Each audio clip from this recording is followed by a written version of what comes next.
e de nosso Senhor Jesus Cristo.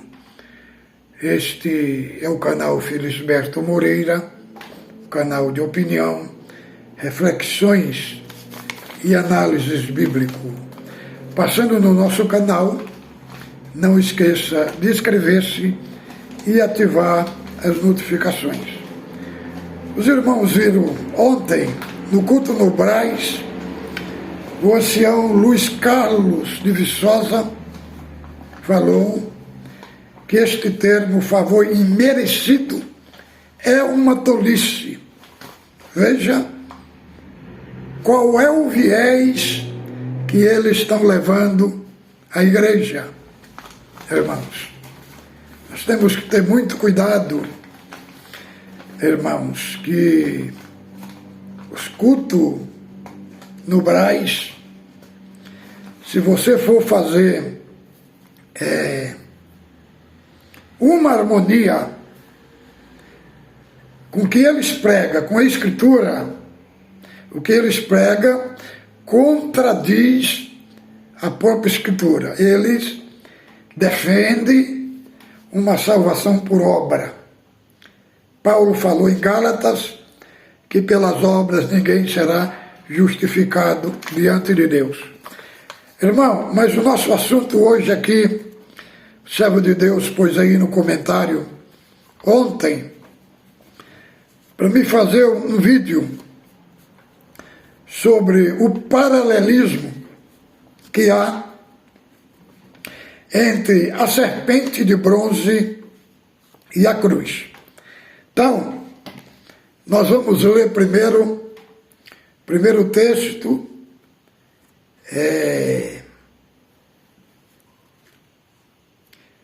primeiro texto está em Números 24, em Números, capítulo 21, do verso 4 ao 9.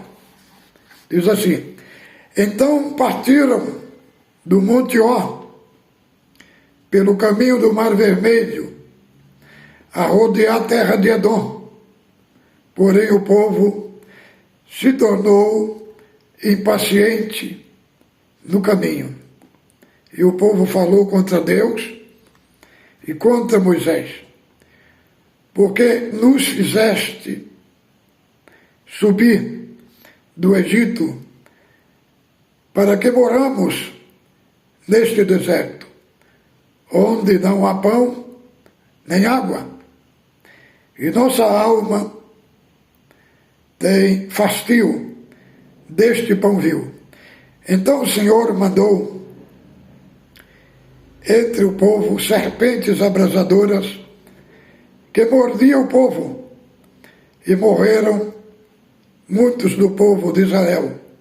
Veio o povo a Moisés e disse: havemos pecado, porque temos falado contra o Senhor e contra ti. Ora ao Senhor que tire de nós as serpentes. Então Moisés orou pelo povo. Disse o Senhor a Moisés: faze-no uma serpente abrasadora, põe-na sobre uma haste, e será que todo o mordido que a olhar viverá. Fez Moisés uma serpente de bronze e a pôs sobre uma haste. Se alguém mordido de alguma serpente olhar para serpente de bronze, sarará. Agora vamos ler outro texto, que está em João, capítulo 3, verso 14. Aqui é o próprio Cristo falando. Irmão, o próprio Cristo falando.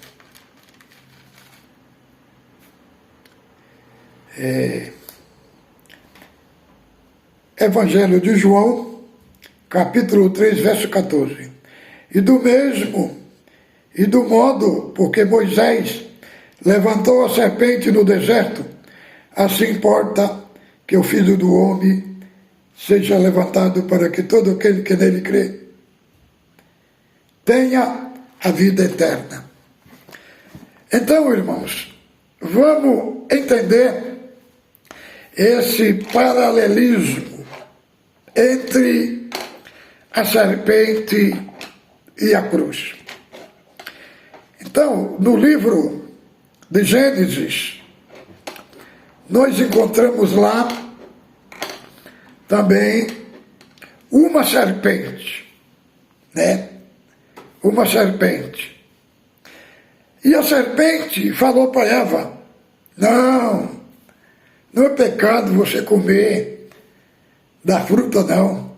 No dia que você comer, os seus olhos se abrirão e serão como Deus.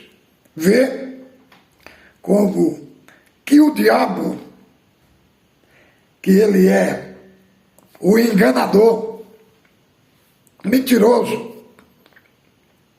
como ele inverteu os papéis. Não é dizer que Deus não queria que Adão e Eva fossem como ele, sabendo o bem e o mal. Só que Deus queria que eles soubessem, fosse como Deus no sentido de saber o bem e o mal. Deus queria que eles soubessem mais pelo caminho da desobediência. Mas o diabo inverteu os papéis, fez ele entrar pelo caminho da soberba, pelo caminho da rebelião. Então, o primeiro que foi picado pela serpente foi Eva e Adão. Então, o veneno da serpente prefigura o quê? Prefigura o pecado. O pecado em Adão. Adão era o cabeça da humanidade. O pecado de Adão caiu sobre toda a humanidade. E aqui, irmãos, nós vemos esse episódio que aconteceu no deserto, que o povo se rebelou contra Deus. Irmãos, e Deus enviou serpente.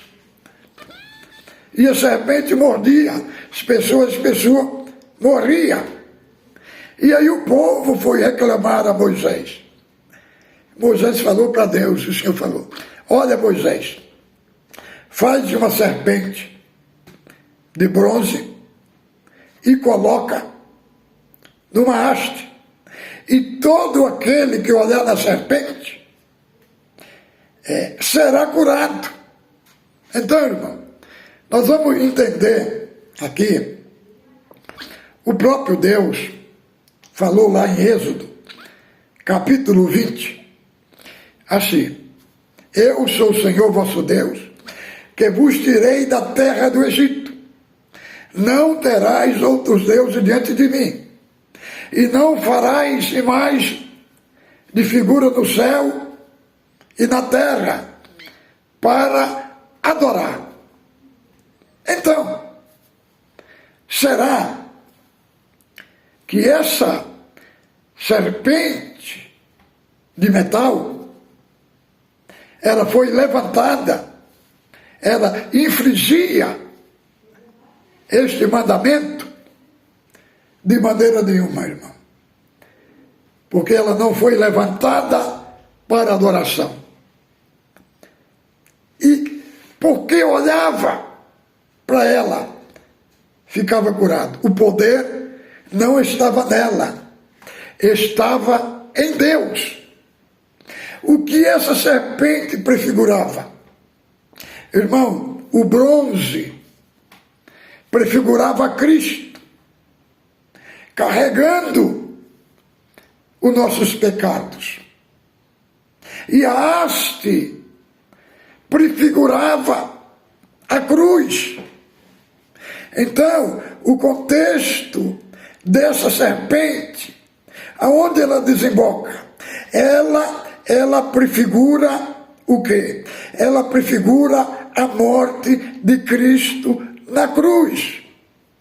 Por isso que Cristo falou, como a serpente foi levantada, assim o Filho do Homem será levantado. Levantado ali significa a cruz, significa o seu sacrifício. No deserto, o povo era morto fisicamente, mas em Cristo a morte era uma morte espiritual. Então todos aqueles que olhassem na cruz seriam vivificados, como está escrito lá em João, capítulo 12, do verso 32, né, que os gregos queriam ver Jesus. E Jesus falou assim, quando eu for levantado da terra, a todos atrairei a mim. Quem crê no Filho tem a vida eterna. Então, irmãos, este paralelismo entre a serpente de bronze e a cruz, ela apontava esta arte de metal, apontava para a cruz, e o bronze apontava para Cristo. Era uma prefiguração de Cristo, da sua morte, do seu favor imerecido. Irmão, não saindo do assunto, mas o que nós vemos aí no culto no Brás é uma salvação pelagiana. Pelagiana. Entendeu? Pelágio defendia que o pecado de Adão não afetou o homem. Então, o homem estava livre para responder à salvação. É isso aí que eles estão falando no púlpito da congregação, desprezando o favor imerecido. Eles estão levantando a doutrina pelagiana, que foi a doutrina lá, que foi levantado por Erasmo de Roterdã, na Igreja Católica, onde teve um debate dele com Lutero. Entendeu? Então é este aspecto que está sendo introduzida pelos anciãos aí na congregação. Então nós devemos ter muito cuidado, porque este posicionamento é uma heresia, irmão, que Cristo, ele morreu para quê? Se nós tivéssemos condição assim de salvar-nos a nós mesmos, que é este o aspecto que está aí no pano de fundo. Se nós temos obra para ir a Deus e nos salvar, então a morte de Cristo foi em vão, o seu sacrifício foi em vão. Então, irmão, por isso que eu alerto a Irmandade, tenha muito cuidado com essas supostas revelações aí. Foi essas supostas revelações aí que jogou mais de 20 milhões de pessoas para fora. Então tenham muito cuidado. Então, não saindo aqui do nosso foco, do ensino deste paralelismo, paralelismo entre a serpente de bronze e Cristo na cruz. Qual é o remédio para o pecado que este assunto está nos trazendo? Qual é o remédio para o pecado? Lá era uma cura pela fé. Aqui é a aplicação do sacrifício de Cristo na nossa vida. É pelo sacrifício de Cristo que nós passamos da morte para a vida. Então, é a causa meritória da salvação, é o sacrifício de Cristo. Todo aquele que nele crê tem a vida eterna. Como é que essa vida eterna alcança nós? Quando o sacrifício de Cristo é aplicado na nossa vida. Nós vivemos. É como está lá em 6 de Romanos. Vocês que foram batizados em Cristo. Irmão, aquele batismo ali não se refere ao batismo da água. Aquele batismo ali é um batismo que é ministrado pelo Espírito Santo. Por quê? Porque Romanos capítulo 5, o capítulo que vem antes, Paulo faz um paralelo entre o Adão humano e o Adão vivificante. E aí ele vai falar, como todos morrem em Adão, todos serão vivificados em Cristo. E aí Gálatas 3:27 fala, todos que foram batizados em Cristo, não batizado na água, batizado em Cristo. É o batismo na hora que você crê.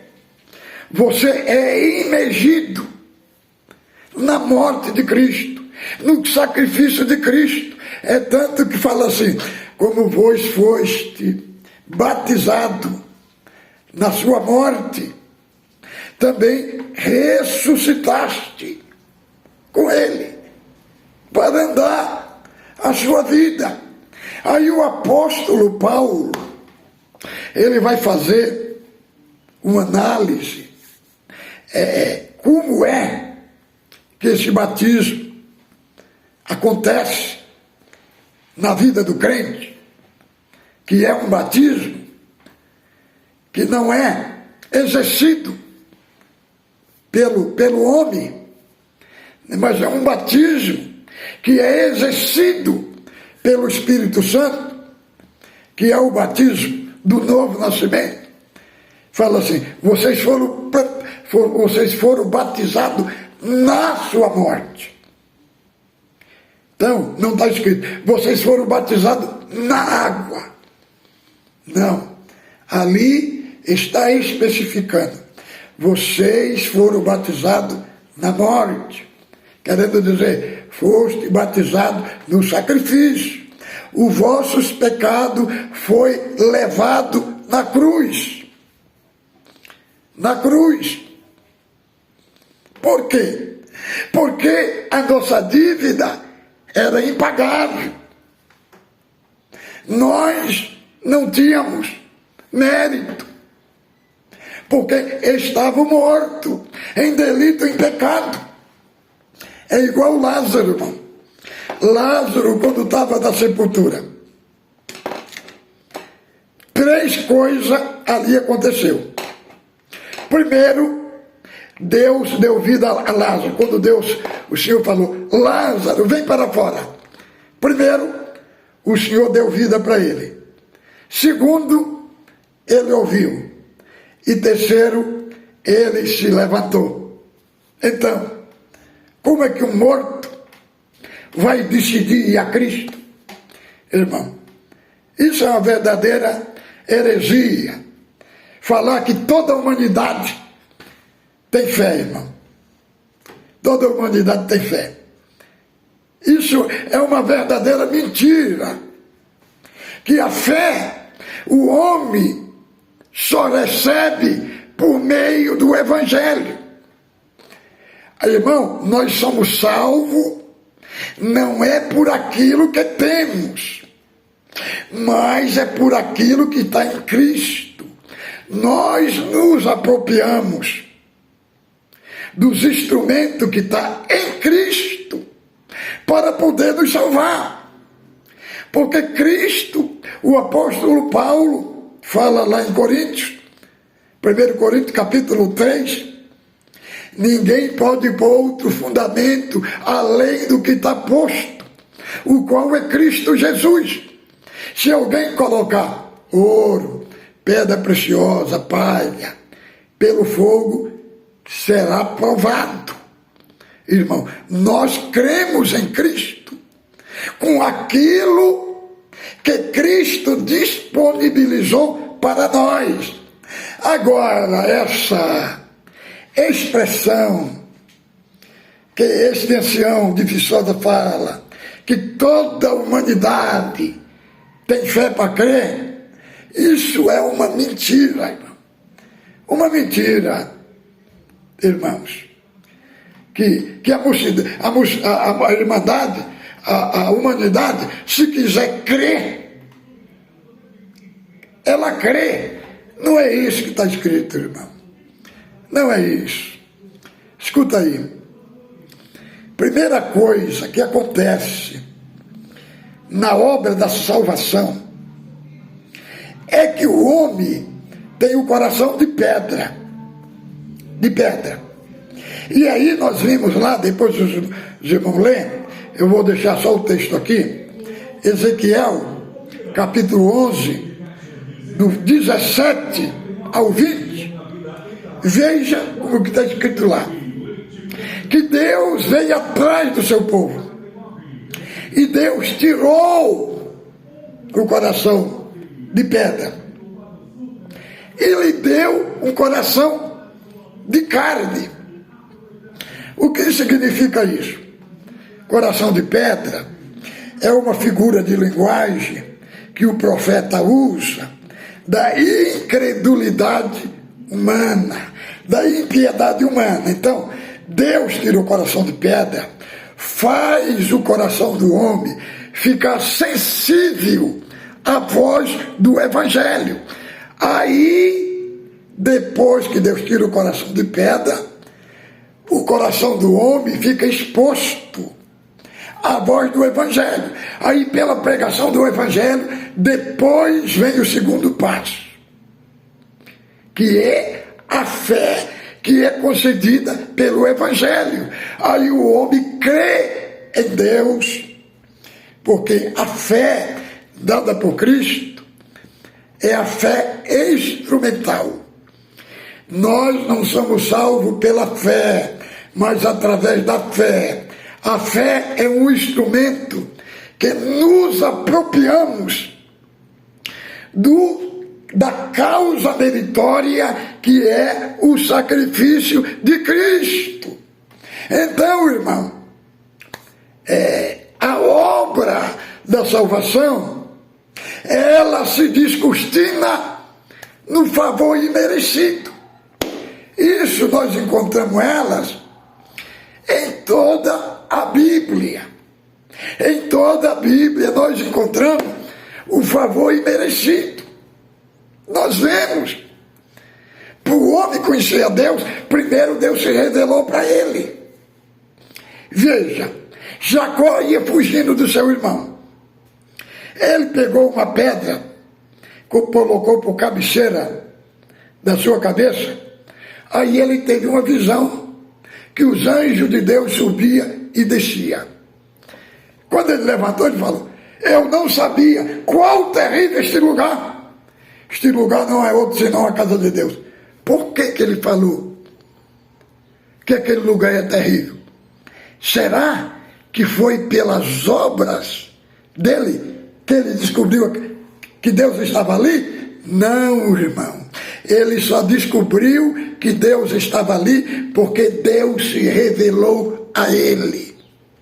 Primeira coisa que acontece para o homem crer o homem crê em Deus, primeiro Deus se revela para o homem, e aí depois o homem vem a Deus. Está lá em João 6,44. Todo aquele que o Pai traz virá a mim. Então, a pessoa não vai a Deus por sua própria obra. Diz que é o próprio Pai que traz o pecador e entrega ele para Cristo. João, capítulo 6, verso 44. O nosso assunto aqui é um assunto da Bíblia, Irmandade. E o que nós ouvimos no culto é uma pregação aleatória, sem conexão com a Escritura Sagrada. Então, irmão, nós temos que ter muito cuidado, né? A nossa fé está aqui. Aqui é a fonte da revelação. Cristo. Qual era a fonte da revelação de Cristo? O próprio Cristo. Mas aonde que ele se baseava? Quando o diabo foi tentar ele, falar, se tu és o Filho de Deus, faz que estas pedras se transformem em pão. Ele é a palavra. Ele respondeu com a palavra que estava escrito aonde? Estava escrito em Deuteronômio. Quando o diabo falou, toda essa glória eu te darei, tu prostrando me adorar. Cristo falou, também está escrito, não tentarás o Senhor teu Deus. Aonde? Citou Deuteronômio. Então, a pregação, o próprio Cristo pregava a Escritura dentro da revelação, da inspiração que estava dentro da Escritura. Então, irmão, Cristo é o modelo dos verdadeiros pregadores, porque o pregador que lê a palavra e não pega a Bíblia, ele está trazendo mentira, adivinhação diante do povo. Cristo falava, está escrito, está escrito, está escrito. Então, para nós seguirmos a Cristo, nós temos que andar nele no mesmo modelo. Então, irmão, Cristo, ele é o autor e consumador da nossa fé. Esse paralelismo desemboca no maior sacrifício, que é a morte de Cristo. Então, você que está ouvindo aqui este evangelho, este genuíno evangelho, a hora que você crê em Cristo, no seu sacrifício, qual é o remédio que ele dá para o pecador para ser curado? O remédio se chama o sacrifício de Cristo. O sacrifício de Cristo é aplicado na sua vida. E na hora você recebe a natureza divina. É reproduzido em você a natureza divina e você é convertido em filho de Deus. Por duas coisas nós somos filhos de Deus: pelo novo nascimento e pela adoção de filho de Deus.